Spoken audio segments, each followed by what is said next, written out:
Di antara tuduhan terhadap Islam yang paling aneh namun uniknya sering diulang-ulang adalah yaitu dikatakan bahwa umat Islam itu menyembah batu hitam, Ka'bah atau Hajar Aswad. Tuduhan ngawur ini bahkan dibantah bukan hanya oleh kalangan muslim tentunya, tetapi juga bahkan oleh orang-orang Yahudi sendiri. Tentu saja tuduhan ini sama sekali tidak benar, karena secara teori dan prakteknya umat Islam tidak pernah menyembah selain kepada Allah Subhanahu wa taala. Bahkan terhadap Rasulullah sallallahu alaihi wasallam yang begitu sangat diagungkan oleh umat Islam, tak secuil pun mereka meletakkan sifat ketuhanan kepada sang nabi, apalagi kepada seonggok benda.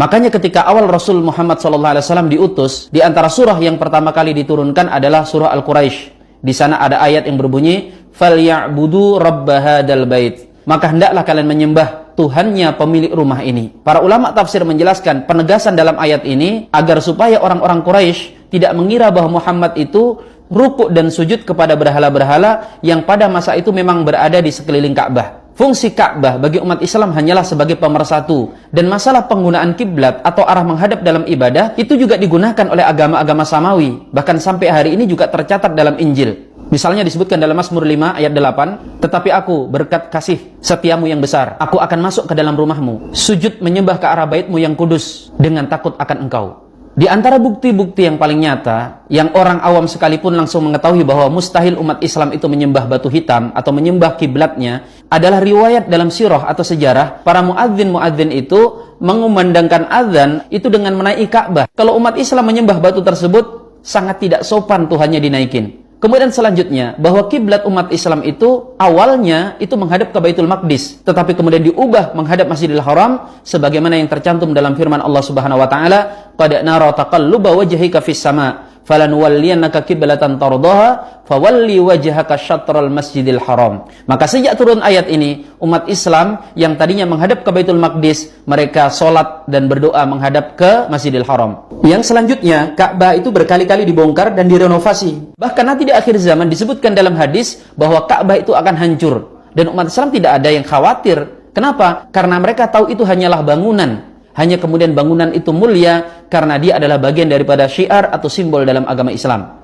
Yang selanjutnya, tidak tepat juga dikatakan bahwa Ka'bah itu batu hitam. Yang warna hitam itu adalah kiswahnya, kain pembungkusnya. Kalau hari ini kiswah itu berwarna hitam, dahulu kiswah itu berwarna-warni. Dulu pernah berwarna merah, pernah juga berwarna putih, pernah berwarna hijau, bahkan pernah bercorak warna-warni. Dan kemudian hari ini oleh pemerintah Saudi dipilih warna hitam. Kalau ini maksud dengan batu hitam itu adalah Hajar Aswad, lebih ngawur lagi. Kenapa? Karena Hajar Aswad yang sekarang itu sebagian besarnya sudah tidak asli. Umat Islam semuanya sudah tahu kalau hari ini Hajar Aswad itu hanyalah pecahan-pecahan kecil. Karena pernah di tahun 930 batu hitam Hajar Aswad itu hilang, dicuri oleh satu kelompok sekte sesat. Tapi kemudian dikembalikan sisa kepingan-kepingan kecil yang hari ini kemudian disatukan dengan bahan tertentu. Dalam sejarahnya, umat Islam pernah beribadah di Tanah Suci tanpa adanya batu hitam tersebut selama 21 tahun.